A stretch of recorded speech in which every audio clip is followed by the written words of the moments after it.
Have you ever wondered what truly impresses God? Is it grand gestures, eloquent prayers, or maybe perfect attendance at church? Today, we're diving into a story from the Bible that gives us a powerful and perhaps surprising answer. It's the story of a Roman centurion, a man you might not expect to be a hero of faith, but whose encounter with Jesus left everyone, including Jesus himself, in awe.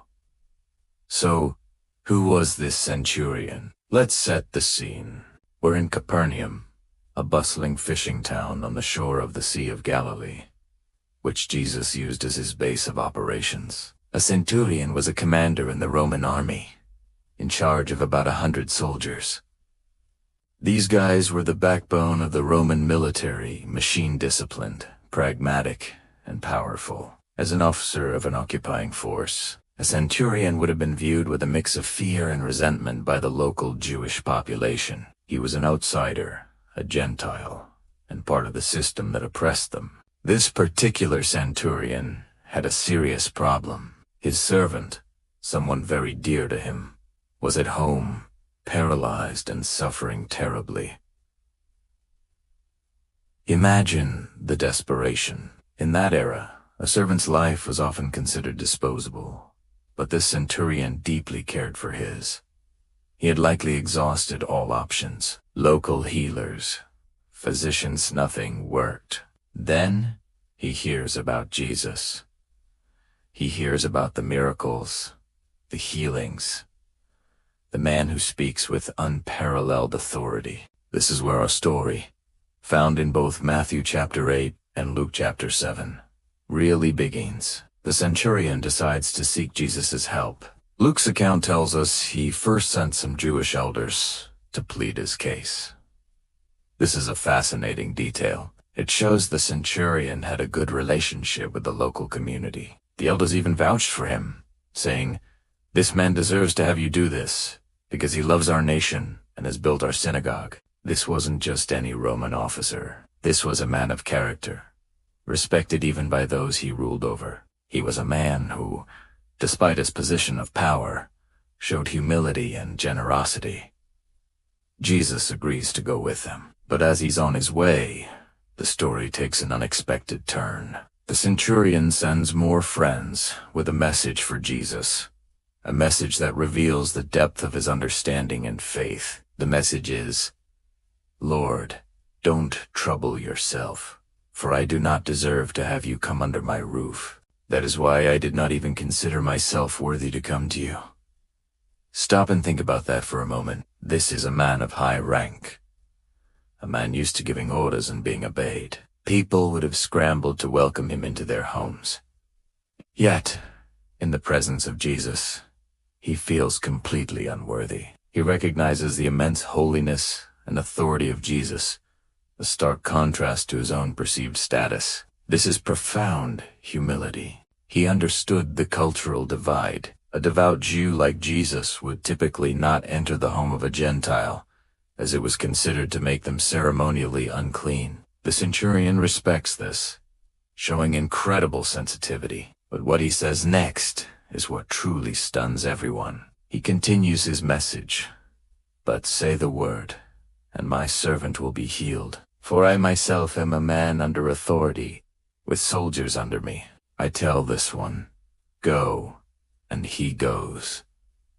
And that one, 'Come,' and he comes. I say to my servant, 'Do this,' and he does it." This is the heart of the matter. The centurion understood authority like no one else. He lived it every single day. He knew that true authority doesn't require a physical presence. When a Roman general gives an order, it's carried out hundreds of miles away simply because of the authority behind the words. The centurion looked at Jesus and saw a man who operated under a similar, but far greater, spiritual authority. He recognized that Jesus' power wasn't in his physical touch or his geographic location. It was in his very being, in his word. He believed that a single command from Jesus, spoken from a distance, was enough to overcome sickness and death. He was essentially saying, "Jesus, you don't need to come to my house. You are the commander-in-chief of the universe.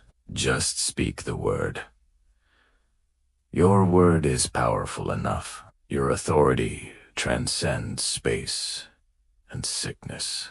This level of faith was unheard of. Most people who came to Jesus for healing wanted him to be physically present, to touch them, to perform some kind of ritual. They needed to see it to believe it.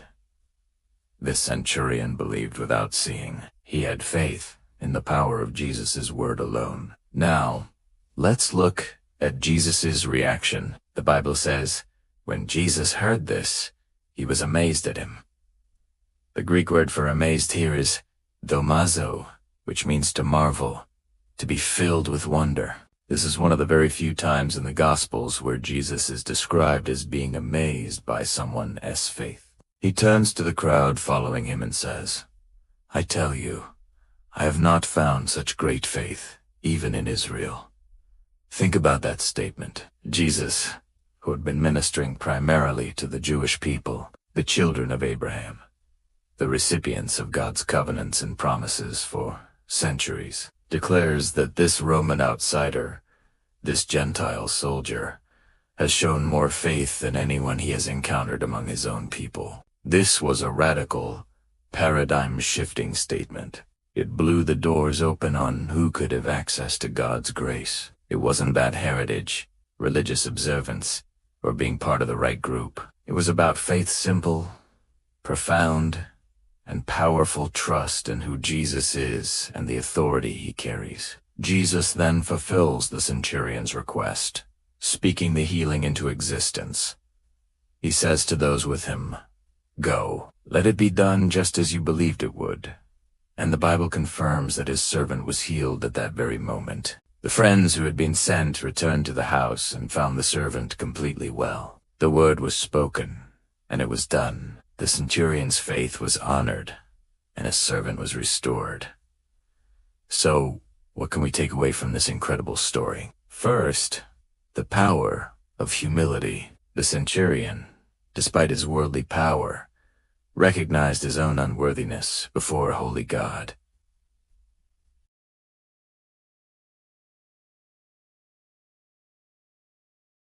He didn't approach Jesus with a list of his accomplishments or demanding a favor. He approached with reverence and a deep sense of his own inadequacy. Second, faith is about trusting in the authority of Jesus' word. It's not about feelings, signs, or demanding physical proof. It's about taking God at his word. Do we believe that what Jesus says is true? Do we believe that his promises in the Bible hold the same power today as they did 2,000 years ago? The centurion's faith challenges us to believe that Jesus' word is enough. It's enough to heal our brokenness, to calm our fears, and to guide our lives. Third, this story shows that God's grace is for everyone. The centurion was a complete outsider. By all cultural and religious standards of the day, he was on the wrong side, but his faith cut through all those barriers. It doesn't matter what your background is, what mistakes you've made, or how unworthy you feel. A humble heart and a trusting faith are what God is looking for. Jesus was amazed by a faith that understood his authority and trusted his word without reservation. That's the kind of faith that moves mountains. It's not about how much faith we have, but about who our faith is in.